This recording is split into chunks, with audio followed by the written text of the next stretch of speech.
How's it guys, Munash here, and today we have Mr. Negative against the 6.2 champion boss. So this is a fight that Mr. Negative isn't really good for, but he can still solo it because, well, mine is rank 4 first of all, and the champion has been nerfed pretty substantially, so they reduced his health by quite a bit. And that's kind of the main thing that makes this fight actually doable now with Mr. Negative, well, without, boosts or suicides and all that. Because for me the main issue was it was just really difficult to actually out damage his regen, and he is immune to petrify, so yeah, you can't really do much to mitigate it. And of course he doesn't counter unstoppable, so he wasn't really doing much for this fight. And this is still one of my favorite fights in the entire game, even though I'm overall not very happy with the nerf. I mean, I just like the way it was before. I feel like it was just perfect the way it was, but yeah, I mean, I don't know, I have like mixed feelings about the overall Act 6 nerfs, because like for me personally, I kind of liked the content as it was, but at the same time I kind of understand why they did it, and the effect it would have on newer players and how it just matches the progression a bit more naturally, being between Act 5 and Act 7.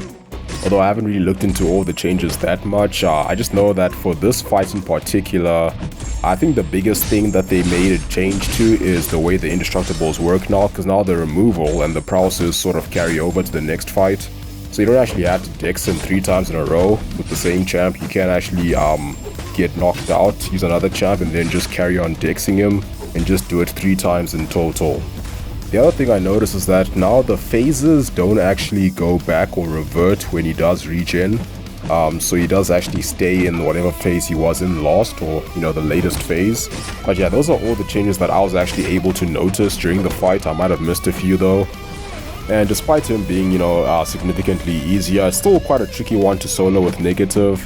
And I didn't exactly play this fight perfectly by any means, although I wasn't really bothered to try again to get a cleaner showcase. So I used 2 special 2s to get him into that debuff immune phase, the second last one. And I think it is possible to get him all the way down to that last phase if optimized right. You do all the damage you can with 20 dark energy and get some fury buffs and all that. But I did have to deal with the unblockable medium and debuff immune phase, so I used the special 3 there, since that deals direct damage, so that took him down to the final phase. And this one took a little bit longer than I usually take because, well, first of all, my dexing wasn't quite on point. I was only getting 1 dex per special instead of the usual 2 for 1. And one of my favorite mechanics of Mr. Negative was actually working against me in this fight, and that's the Delirious debuff, just making it take longer for me to push him to a bar of power. So I did have to be a little bit patient and spend a bit of time in the corner, which isn't really bad with Negative, although it can be annoying when he does go unstoppable. But eventually I do get the 3 dexes and drop my special 3. And yeah, that's about it for this fight. Not my best champion fight in terms of the actual execution, but still a decent solo, I guess. But really, I just wanted to see if Negative can actually do it. So yeah, I hope you guys found this interesting, and as always, thank you for watching. Have a wonderful day, and I'll see you soon.